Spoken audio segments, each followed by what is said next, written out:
Welcome back to The Truth About the Market, where we cut through the noise and talk about what's really happening in aviation, not the hype, not the headlines, but the truth. I'm your host, Jason Zilberbrand. I'm president of VREF. Over my career, I've appraised just about everything that flies, from Pipers to Gulfstreams, for clients that range from the FAA and SpaceX to celebrities, billionaires, global financial institutions, and some of the largest aircraft fleets in the world. I've also owned, operated, bought, and sold my own aircraft, so I understand these issues not just academically, but operationally and financially. And just as important, this podcast is sponsor-free.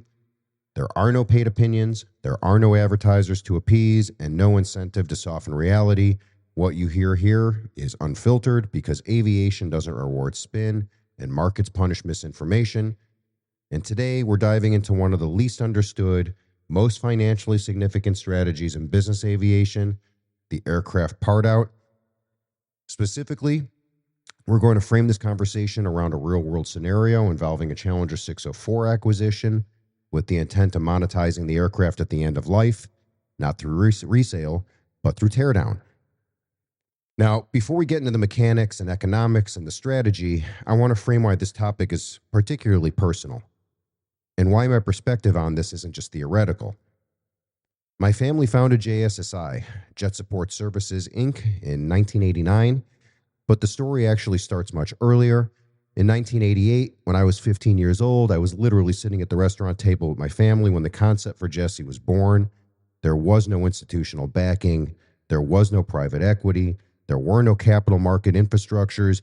It was literally one deal at a time, one sale at a time. I believe at the end of the first 12 months, we had 2 aircraft enrolled. It was a 3-ring binder. And inside that binder were early engine program concepts, cost pooling models, maintenance forecasting structures, risk allocation strategies. It was originally called Engine Maintenance Systems, but that binder became JSSI. I formally started working there in 1994, and over the course of the 90s, I was responsible for driving program growth throughout the Midwest. We built relationships with operators, lenders, lessors, MROs. We educated the market on why maintenance programs weren't just service products and why they were financial instruments tied directly to asset value and liquidity. We sold the business in 2008, and I stepped away from day-to-day operations in 2004. But I remain the only founding family member still active in aviation today. So when I talk about engine programs and teardown economics and end-of-life aircraft monetization, I'm not speaking about it academically. I help build the ecosystem that makes these strategies possible. So let's start with the real-world scenario that frames this entire discussion.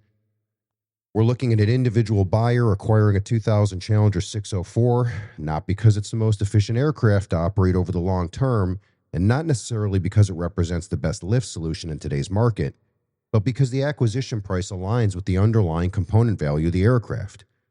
And this is where many owners, and frankly, many lenders, misunderstand aircraft economics. They tend to evaluate an aircraft through a single lens, the resale value. What can I sell it for intact?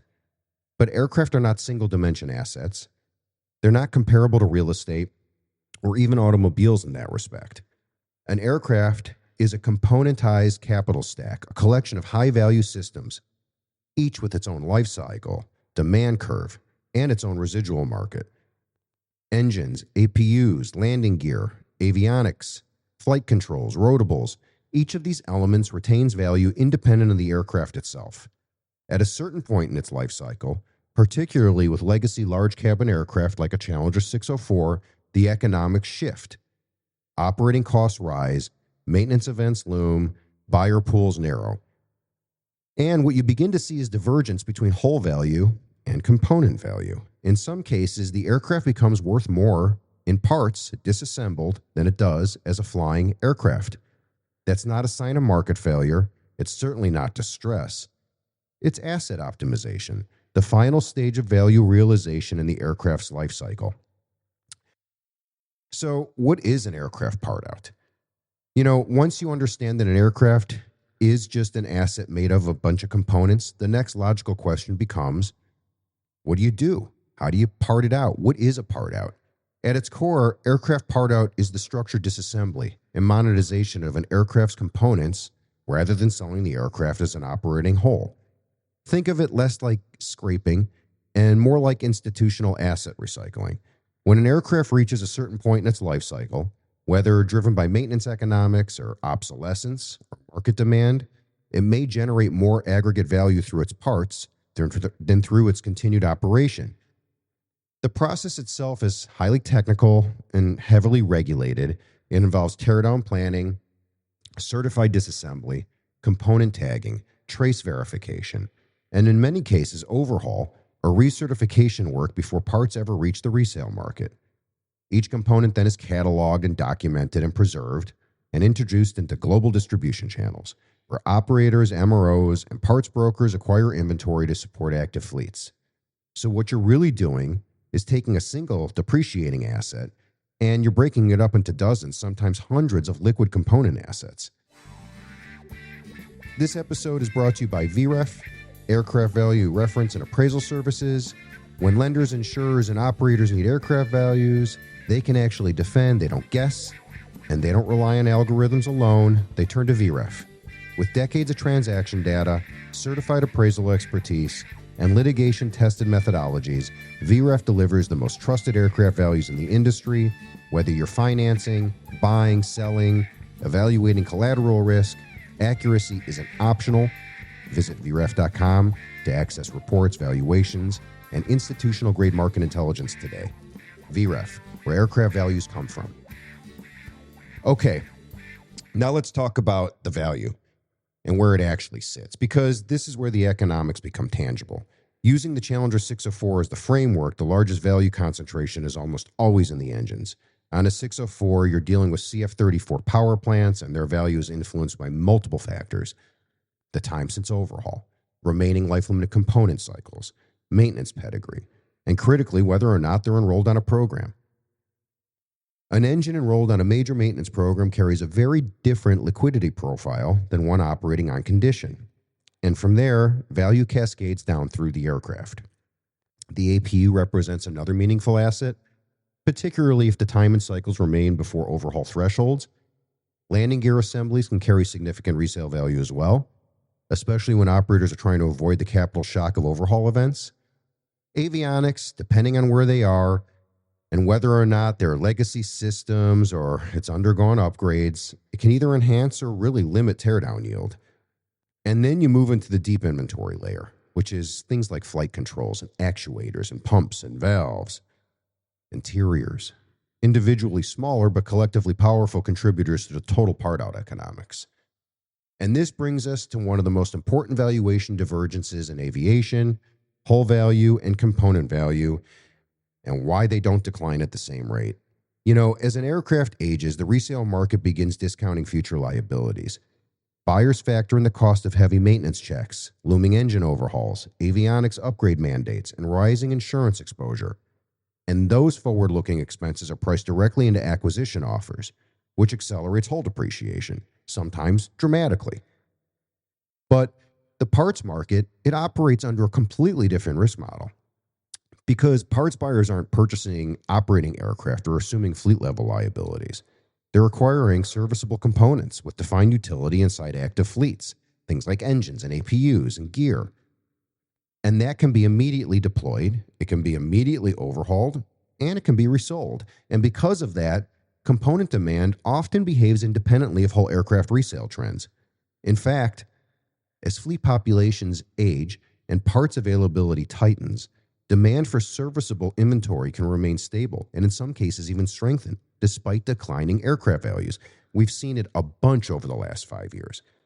That divergence between falling haul prices and resilient component demand is what creates the teardown arbitrage opportunity, where the sum of the parts ultimately exceeds the value of the aircraft intact.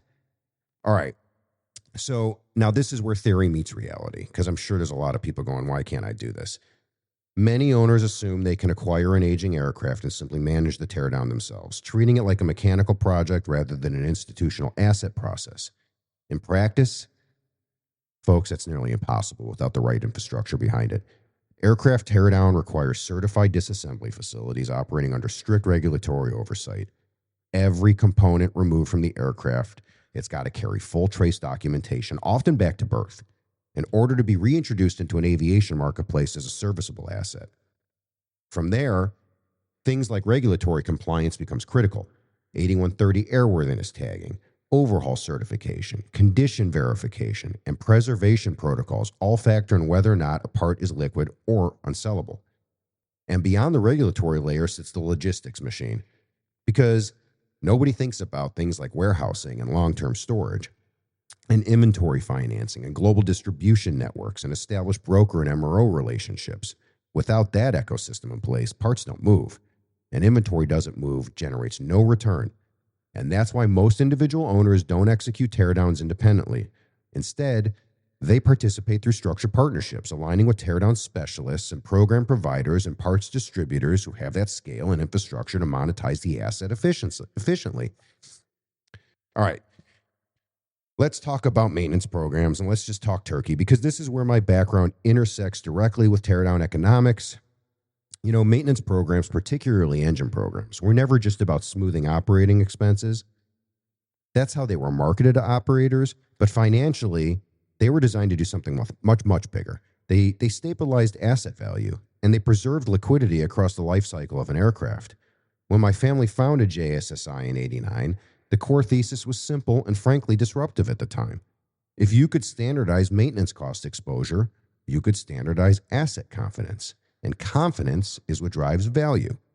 Before programs existed, engine maintenance was a volatility event. Buyers didn't know what exposure they were inheriting. Lenders couldn't accurately model collateral risk. Parts buyers questioned pedigree and overhaul quality. Programs changed that.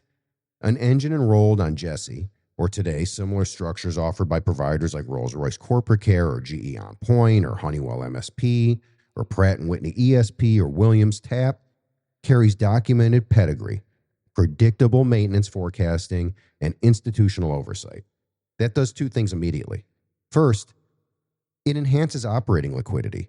Buyers are more comfortable acquiring aircraft with enrolled engines. Second, and this is where teardown economics come into play, it enhances component liquidity, because when an engine comes off wing for part out, program history validates trace, maintenance quality, and remaining economic utility. That translates directly into stronger pricing. Whether the aircraft is sold intact or disassembled, it doesn't matter. Maintenance programs didn't just support operators. They institutionalized the secondary parts market. They created standardized trust, standardized documentation, and standardized value recognition, all of which underpin modern teardown strategy today. So let's be candid, because this is where a lot of owners get the story wrong. Today, most part-out strategies don't happen in isolation. They operate inside partnership frameworks, and they have to. An individual owner might have control over the aircraft, but they don't have control over the infrastructure required to monetize it. So what actually happens? They align with institutional players who already sit inside the secondary supply chain. That includes maintenance program providers, groups like Jesse, who understand engine pedigree, enrollment transitions, and resale pathways. It includes certified teardown facilities, the shops physically disassembling the aircraft under regulatory oversight. And then you got the global parts distributors, the people with inventory databases, broker networks, and of course the operator relationships needed to actually move these components. And then finally, folks, you got asset managers, groups that structure the financial side of the teardown and forecast recovery values and manage cash flow timing. Now, structurally, these partnerships aren't one size fits all. You'll see revenue sharing arrangements where teardown partners participate in the upside. You'll see consignment resale agreements where inventory is literally sold over time. You'll see inventory financing structure where capital is advanced against projected parts recovery. And in some cases, guaranteed minimum recovery thresholds that de-risk the owner's downside.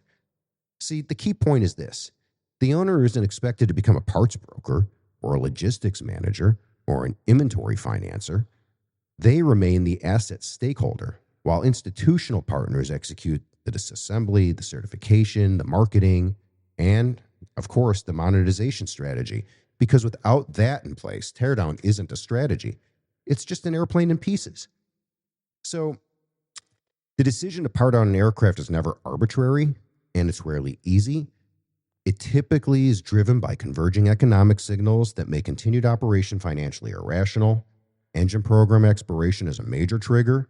Once coverage ends, cost predictability disappears and overhaul exposure becomes immediate. Heavy maintenance events, airframe checks, landing gear overhauls, structural inspections, it can push the aircraft beyond economic viability immediately. Avionics obsolescence, particularly mandate-driven upgrades, can accelerate retirement timelines even further. But here's the cautionary reality. Just because an aircraft has part-out value doesn't mean that value is easily realized. Component sales take time. Trace certification and overhaul requirements impact liquidity, and some inventory moves quickly. Things like engines and APUs, while other parts may sit for 15 years. Honestly, market oversupply can also compress recovery values. In distress scenarios, including insurance write-downs, part-out value often defines the collateral floor. But extracting it requires patience, infrastructure, and institutional execution. If you're making a high-stakes decision around an aircraft, financing it, acquiring it, or defending its value in a dispute, you need more than an estimate. You need a number that holds up under scrutiny. That's what we do at VREF. From certified appraisals to market-based valuations and expert witness support, VREF provides the data lenders, law firms, and operators rely on worldwide. So before you sign, finance, insure, or litigate, visit VREF.com and get the real number first. VREF, the gold standard in aircraft valuation. So this is where teardown economics stop being an ownership conversation and start become a collateral conversation.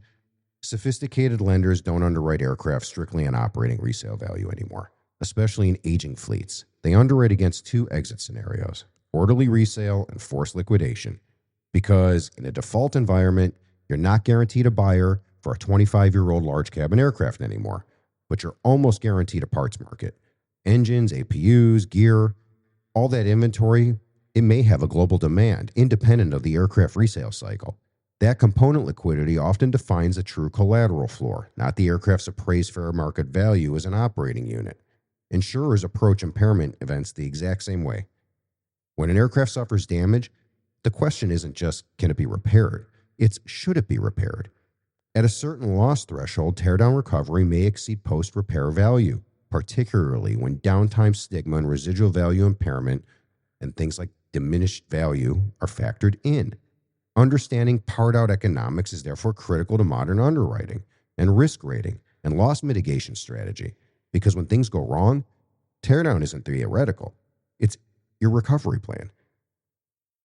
So when you zoom out and look at the full life cycle of an aircraft, you start to understand some things most owners and frankly most lenders never fully grasp.